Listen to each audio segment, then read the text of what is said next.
right, gang, what's up? Welcome to another edition of WST Winners presented by CoolBet here on the Winnipeg Sports Talk Network. Now, listen, NFL season is just about here. We'll have our NFL future shows. We've got hockey coming up.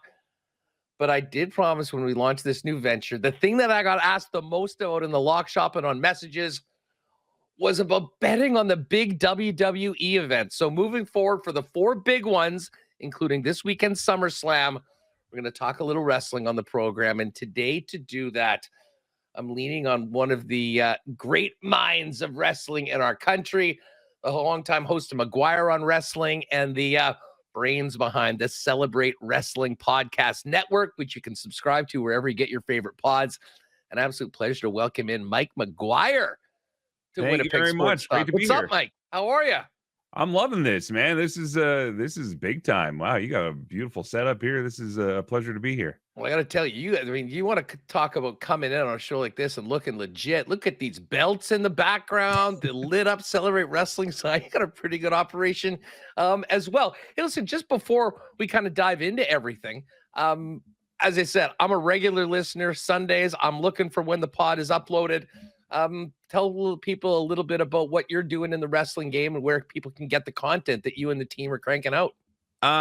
Okay. Short version. I'm a radio guy by trade and have been for 20 something years now. And before that, the goal was to be a wrestling guy. And so I was always kind of, I was the kid that was taking pictures at shows and helping set up the ring and tear down for any of the indie feds that would come through town. I grew up in central Alberta. And so, shows would come through and just grew up, caught up in the mystique and the lore of pro wrestling. And even when I started going to college for my radio career, same thing. I found the local pro wrestling in Edmonton, which was a guy named Kurt Sorokin in the Prairie Wrestling Alliance back in the day, and got involved with them. And that was kind of my side gig, doing a lot of the announcing and setting up shows and even helped book a couple shows, which was crazy. And then moved on to really a pretty good radio career. And then wrestling kept popping up in different markets I'd go to. Wrestling kept popping up. So I've been involved in some level with pro wrestling, like I said, longer than radio. And then when an opportunity came up to host a wrestling radio talk show, I took it. Absolutely. And then that kind of dried up. And so it became, well, I want to keep doing this. I just started doing commentary with the Hart family and Dungeon Wrestling out of Calgary.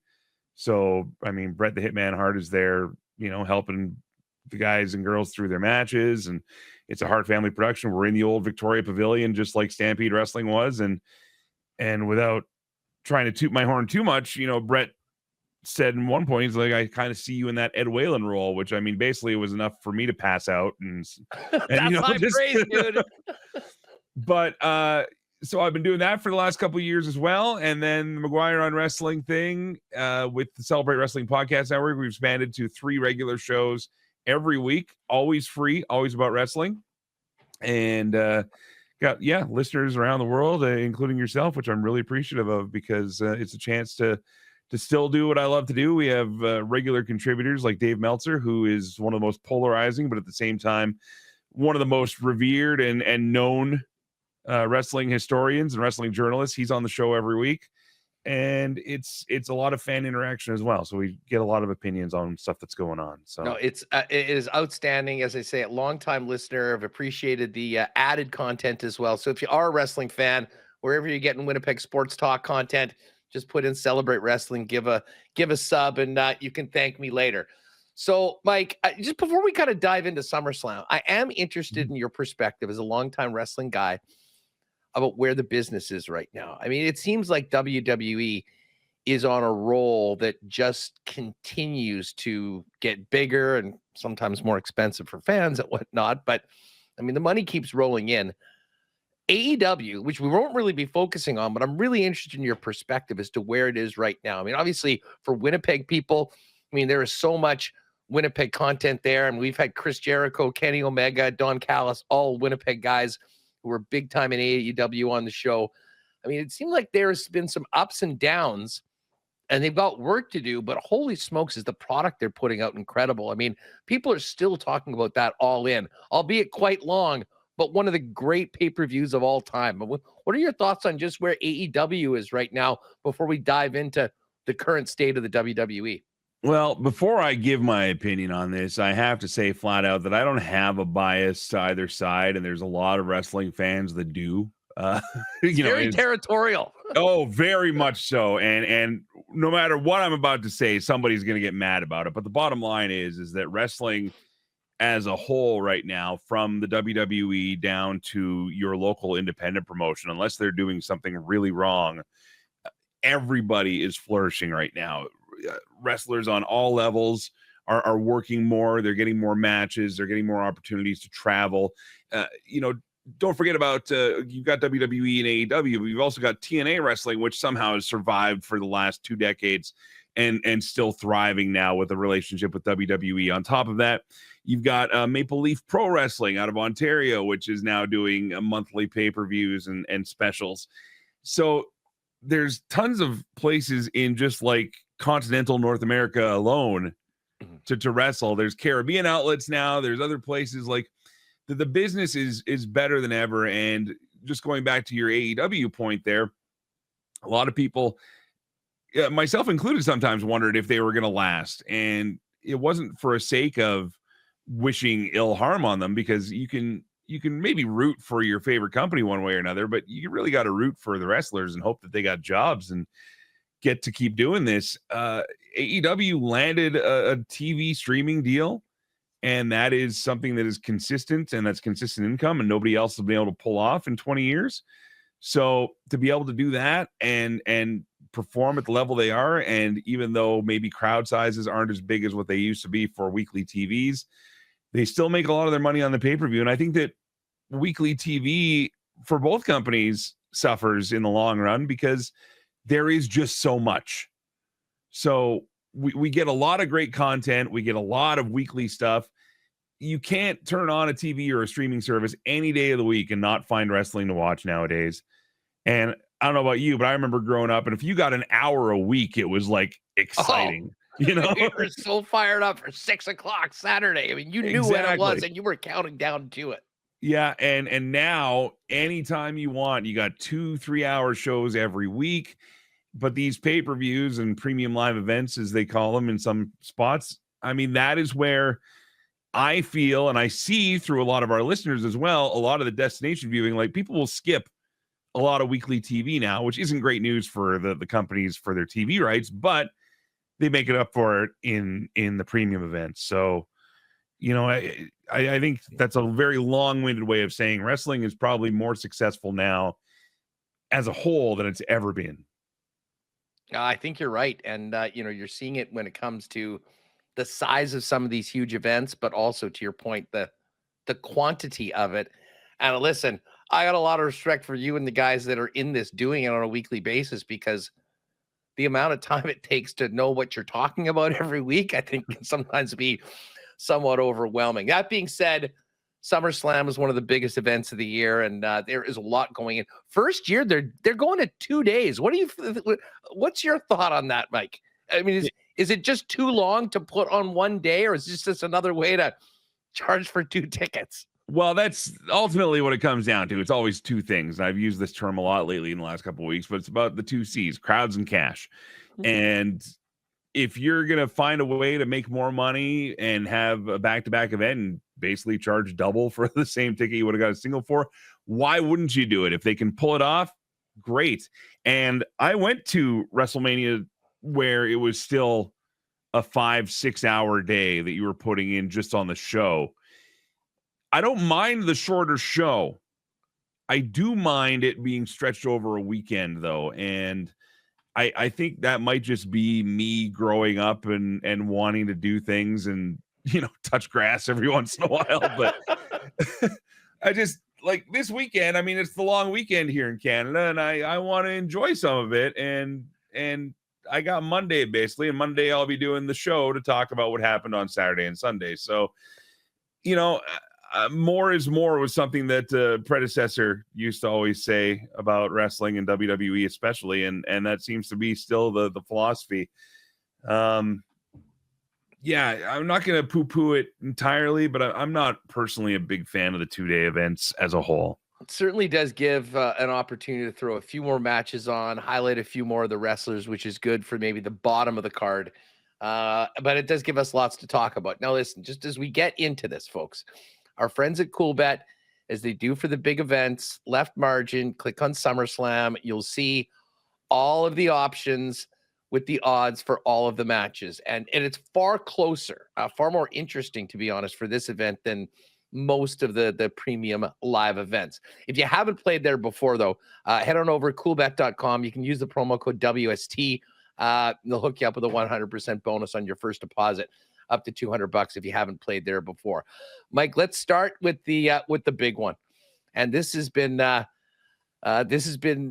really interesting. I mean, John Cena, one of the biggest stars in wrestling, coming back for his retirement run.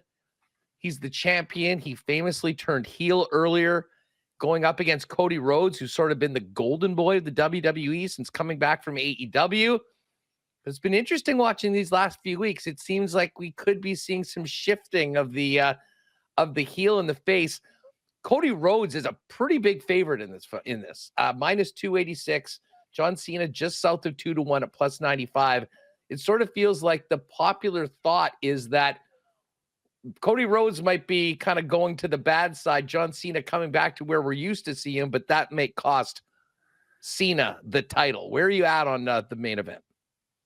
Well, if you'd asked me this 4 or 5 months ago, I would have said, no, I disagree completely. I just don't see them turning Cody. But, every once in a while, you got to make a decision over selling the merch or furthering the storyline. And, these days things get a lot more stale a lot more quickly. I think that's how you say that in English. But so for Cody to actually turn heel, or for them to do a double turn a la Stone Cold Steve Austin, Bret the Hitman Hart, WrestleMania 13, doesn't seem that far-fetched anymore. Is it too predictable for fans? Maybe, but WWE doesn't care about being predictable. They care about you watching enough to stay engaged. So I'm going to go ahead and say that I see it happening. And I should also preface that I'm terrible at making picks. So you know what? Don't take anything I say as advice other than personal. One people that are following it that have a good idea, because again, a big part of this is where they go from here. And I guess the other thing that I was going to ask is, like, listen, I've always had a ton of respect for Cena. Even when people were saying Cena sucked, I thought he was still like the workhorse of WWE. It just, to be honest, it didn't seem right with him turning into a bad guy, if you will. And I've always thought that at some point he's going to be back as the hustle, loyalty, respect guy to finish that way. If Cody was to win and Cena for the rest of this run is sort of a good guy, how does it finish up? I mean, are we looking at John Cena at one of the final events of the year, potentially going out, winning it one more time? I don't see Cena going out winning. I see Cena doing the old school thing and leaving looking at the lights. That's an old wrestling adage where you leave putting somebody over. So, I mean, it would make sense. Give Cody the championship. Let him find a new good guy challenger to go against him, or even a bad guy. I don't know, one way or the other. But what could make it really interesting is who is Cena's opponent to end out his career with? Who's he going to close things off with? Who's going to be that last match? And who's he going to give his stamp of approval on by taking a pin or a submission for? So that's a great point. I mean, a lot of, talented young guys, but I guess at one point this might move on from this final title run into a way to put somebody over and go out as one of the, if not the greatest of all time. That's just it. So, I mean, it's anybody's guess as to who that person can be. And we've got, after SummerSlam, realistically 3-4 months to build a story and get something going here. But maybe John wrestles 3 more big events before that. Who knows? But he's still got a few dates left on that card, and they are winding down quick, but we'll see what happens. What have you thought just about this run of Cena as a heel? At first, it was like a dog meowing to me. It really just didn't fit at all. It was kind of messy. I like that they're kind of walking the line with it now, where he's not even sure it was the best idea anymore. And so seeing him reacting that way, I think it's giving people what they want. That's nobody wants to boo John Cena on the way out. So, all right. So listen, you've got, this is the one everyone will be talking about, I'm sure. Cody Rhodes and John Cena. The other title match on the men's side, and the odds are exact same. Gunther's the favorite. CM Punk just south of 2-1 at +95. Full disclosure, I'm a Punk hater. I have been that way pretty much for a long time. Whenever I'm in these conversations, I'm looking for a reason to go on the other side. I think Gunther is unbelievable and a guy that they obviously see as a star for many, many years. But even I will admit that CM Punk is one of the biggest stars in the game. I've been personally amazed at how incredibly his return has been and how consistently popular he is. Is this the time where CM Punk gets the gold, or is he an older guy that's just going to be used to make Gunther look like even more of an unstoppable force moving forward? Well, I got two schools of thought on this. And I don't know if there's a separate betting odd on outcomes for this or not, but I mean, it's the popular theory right now is that this whole Seth Rollins injury thing isn't what is being portrayed. And so could it be that Punk wins the title and then loses it instantly to Seth Rollins for a Money in the Bank cash in, or does Gunther just retain and move forward, which would be the less predictable way to go, and they might want to do that to throw fans off a little bit. But I don't know, a show like this and the level of eyes and everything else is going to be on it, and I'm a pro Punk guy, so we can have that debate another day.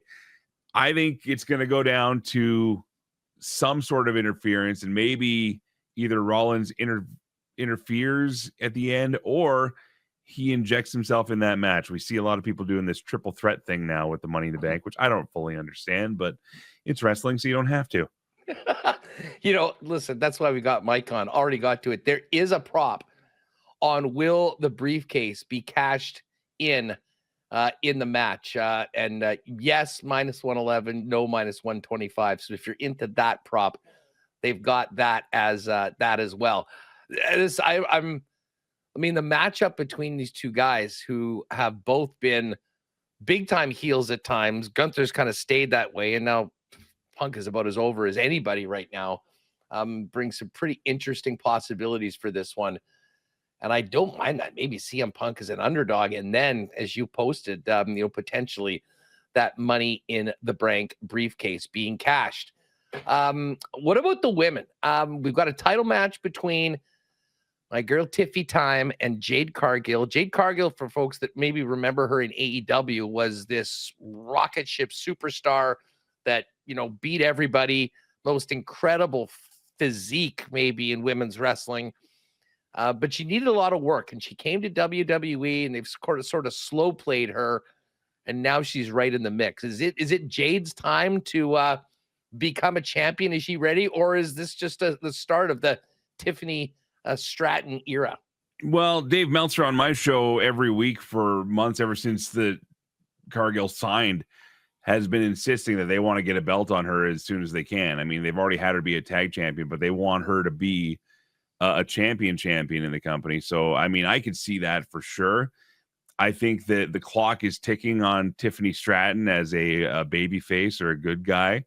I think that actually has expired a long time ago. They've been trying to run it as long as they can. So I think that her maybe losing the title to Jade Cargill could be the reason for that turn, which would then see Jade being the winner, but Tiffany Stratton becoming that more compelling character, because I feel that the Tiffy time is limited.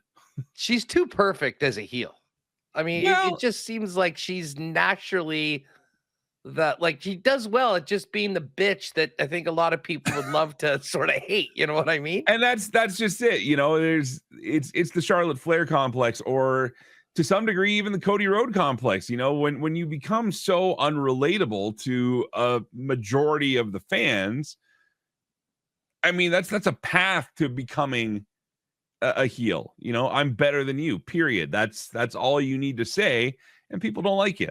So I hear for it. Now we got a couple really interesting tag matches that you often have in these big premium live events.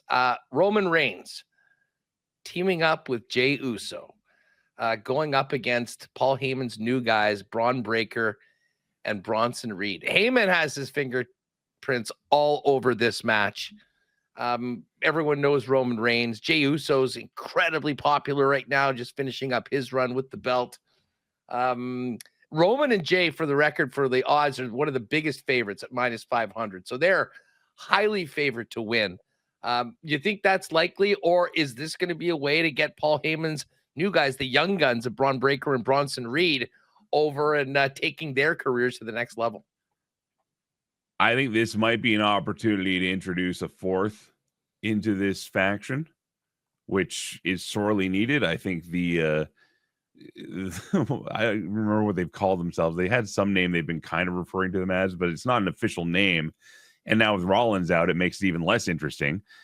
But I think there's an opportunity to build this thing somehow. But as you were just talking about Roman Reigns and Jey Uso, for those that don't watch wrestling on a regular basis, these two have individually some of the longest entrances in WWE right now. So I just realized why SummerSlam is 2 days now, because we're going to lose half of this day just to Jey Uso and Roman Reigns getting out to the ring. But in all seriousness, yeah, it's such a weird power combo, because Roman was so high at one point to be in a tag with Jey Uso, who had been a world champion now and won the Rumble and won at WrestleMania and did all these things. But I don't know if fans have been as on board with Jey Uso as they had hoped. So are we seeing Roman on his way down? Are we seeing Jey on his way up? Or are we seeing these other two guys shock the world, so to speak, and steal the show and get the win somehow? So I'm going to loosely put it on the other guys, on the two Brons, basically, and say we might see a surprise there. I like it. And, you know, Paul Heyman will be have something to do with it. But I do like that. I mean, a lot of people, I've heard on your show and others, have thought that, okay, what's the next thing coming with this group? Maybe we'll find out this weekend. Now, the other tag match, I just listed this on the rundown as Jelly Roll with a question mark, because I think a lot of people are wondering what the heck. Yes, Jelly Roll, like the multi-platinum singer, who, by the way, should absolutely be the spokesperson for Ozempic. That dude has been melting away. He's probably lost like 150 pounds, but he is going into the ring as with Randy Orton to go against Drew McIntyre and Logan Paul.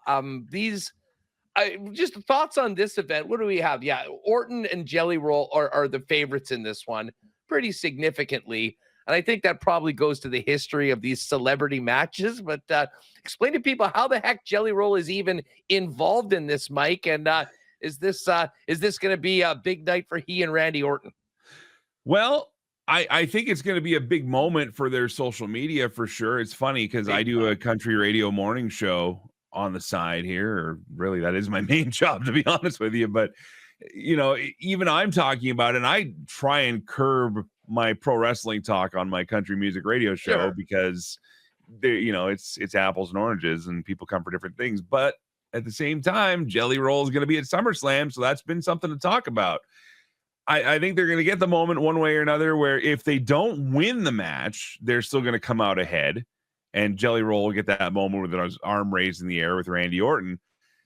But it's also an interesting question mark as to whether or not Drew McIntyre is going to be there. He's been stuck in the UK due to some passport issues, which is funny because he has a residency in the US, but even someone that lives in the US apparently can't get back to the US right now. So we're not getting into the politics, trust me, because we don't do that here. But the bottom line is that is Drew even going to be a factor in this? And if not, then who's Logan Paul's partner going to be, first of all? Secondly, does it even matter? Because is it going to be just Jelly Roll and Randy getting the win? And I think it could be, Jelly's not a small guy. Like, and I'm not talking about the weight either. He's a tall dude. Like when I saw him standing in the ring, he did a choke slam spot a few months ago at a PLE, and I was like, damn, he's a big man. And he's got to be 6'6", 6'7". Yeah, yeah, because Orton's like 6'7" or 6'6", and he comes up pretty much eye to eye with Randy. So seeing that, I think it'll be interesting. I think it'll be fun. I don't think it'll be long. I think it'll be one of the shorter matches overall because they don't need to go long. And let's face it, Randy. You don't think Jelly Roll's going to bang out a 45-minute 5-star classic? Hey, dude, Snooki impressed people when she made her WrestleMania appearance years ago. So, I mean, you never know with these celebrities. They always pull something out. Logan Paul is considered one of the most entertaining wrestlers these days. And 3 years ago, nobody cared. Legit, I cannot believe how good he is. Yeah. I came in, I'm like, oh my God, Logan Paul's in WWE, thinking every reason to hate him, and does a pretty good job with the persona. But my God, but he and Pat McAfee, for that matter, a few years back, and Bad Bunny. I mean, it seems like many of the guys that are going in, like they really are wrestling guys, and they did the work to try to at least come off as legitimate. All three of those guys, but especially Paul, who's now pretty much a regular part of the stable. Yeah, he's regular. He's legit on the roster. Like he's there every week or every second week. But you know, this goes to the level and the caliber of what WWE does too. So Logan Paul gets more time reportedly to work on his matches. That's fine. But that also means that they can plan these matches with these other people months in advance and get them in the rings and get them privately trained and you know, one-on-one. So there's opportunities to get these celebrities if they're willing to do the work and if they're willing to do what the business requires to actually be a part of this thing. So, I mean, really, it's anybody's guess as to how well Jelly's going to do in this thing. But the bottom line is, no matter what it is, I'm sure they've already figured out how to make it look good. Yeah, exactly. That probably means those guys having their arms raised. Now, the last two ones I want to get to you are not your traditional head-to-head matchups. Let's go to the Women's World Championship. Of course, Naomi. Speaking of great entrances, she's always had one. She's now got the belt very early into her reign. And I think that's part of the reason why in this three-way match, she's such a heavy favorite. Minus 667. Rhea Ripley is 4-1, and Io Sky is 6-1 in a three-way match. Is there any way you see either Rhea or Io winning, or is this just a big opportunity for them to establish Naomi in a higher tier than she's been over the last few years? So we talk about wrestlers going from good guys to bad guys, whether or not it worked. We talked about it with John Cena. I saw this Naomi heel turn, this proceed with caution thing as being literally, well, this is her future endeavor gimmick. This is going to be short-lived. And hey, they tried. Boy, was I wrong. And I love saying I'm wrong because I've always loved Naomi. I thought she's a great wrestler. You know, seems to be highly respected and revered. And I was worried about it, to be honest, but she's knocked it out of the park. Like you said, I think it's way too soon for her to lose the title. Rhea Ripley is one of the biggest stars in the company, period. Forget women's star, men's star, anything. She is just one of the biggest stars in the company, period, right now. So the question is, which serves them better, having Rhea win the title or keep her in the chase and keep people wanting to see her do it? Triple H has shown, Paul Levesque, the creative head there, has shown he's not afraid to have somebody lose and continue the chase even longer. We saw that with Cody Rhodes and Roman Reigns. We saw it numerous times here throughout the last couple of years. So, yeah, I agree with the odds on this one for sure. And I think that Naomi keeps the title. I think she does it in some dastardly way. And I think Rhea gets screwed, and that continues that feud because we want to see Rhea Ripley in the chase. Once she gets the title, it's kind of over, you know? Well, they started, I just was catching up on Raw too. I mean, her and Io Sky seemed to be together, but had a little bit of backstage drama, knowing that they might be fighting again later on, knowing that Io's had the leg up on Rhea maybe before she gets her hands on that belt. Our final one we're going to get into is the WWE Tag Championship. And this is a while. This is what, a 6-team match for the belts. Your favorite is Andrade and Rey Fenix at plus 110. The Wyatt 6 2-1. Fraxium plus 250, and then far longer shots, 7-1 on DIY. The Street Profits, I'm a big fan of these guys, 9-1, and the Motor City Machine Guns, 11-1. Sometimes these matches where you got 6 teams in, it's really hard to even follow why they're all in there, Mike. I mean, set this one up, and I mean, if you had to lay a guess on who gets the belts, who gets the big push coming out of SummerSlam, who of this list is due? It's funny, you go through that list, and I'm even just trying to wrap my own head around it, because not only is it a 6-person match, but it's a 6-pack tables, ladders, and chairs match. So there's going to be stuff flying around the ring. There's going to be people jumping up and down all over the place. I mean, you've got the Wyatt Six and Dexter and Joe Gacy as the champions right now, which by logic, if I'm looking at all the rest of these stars, I don't see anybody bigger than them other than perhaps the Street Profits, which is not great, because I love the Wyatt Six. I love Dexter Loomis. I always have. I thought he's been great. But there's a whole lot of not much in this as far as recognition, as far as faces that the people that are coming there because it's SummerSlam and it's something neat in the area I'm going to go see. There's not a lot to root for here other than the Street Profits, honestly, because, again, people haven't heard of or are as familiar with some of these names. Now, wrestling fans, we know all of them. Absolutely. But I don't know. I think I see the Wyatts actually walking out with it still. Why do you think they like, at least the book might be high in putting Rey Fenix and Andrade as the favorites? Is that just the name value of both of those guys, how they might react? Because I mean, it's all about where they go with the belts after this. Whoever wins this is going to be the champions, presumably, for a while. Well, don't forget, TKO and WWE have acquired AAA, right? So AAA is a Mexican promotion, one of the top Mexican promotions. And, that would be why I would agree with the book, is if you want to put it on what they could do business-wise outside, they could take those titles to Mexico. They could take those titles anywhere they want. So there is some value there. But having Andrade and Rey Fenix together versus Rey Fenix and his actual brother Penta as a tag team still seems a little off to me. So, you know what? They're going to do what they're going to do. And maybe that's the case. Maybe that's exactly why the book picks that, because it's, just maybe the outside business. But as far as star power, even then, Rey Fenix might be the most popular in the southern states and in Mexico for sure. So maybe that's why. The AAA, I had not thought about that. That is that actually I think would make a lot of sense. And these guys are often one step of the game when they're putting this together. Mike, this has been a lot of fun. Of the entire card, Saturday, Sunday, what is the match that you are personally, as a fan, looking most forward to? Me versus my consciousness. But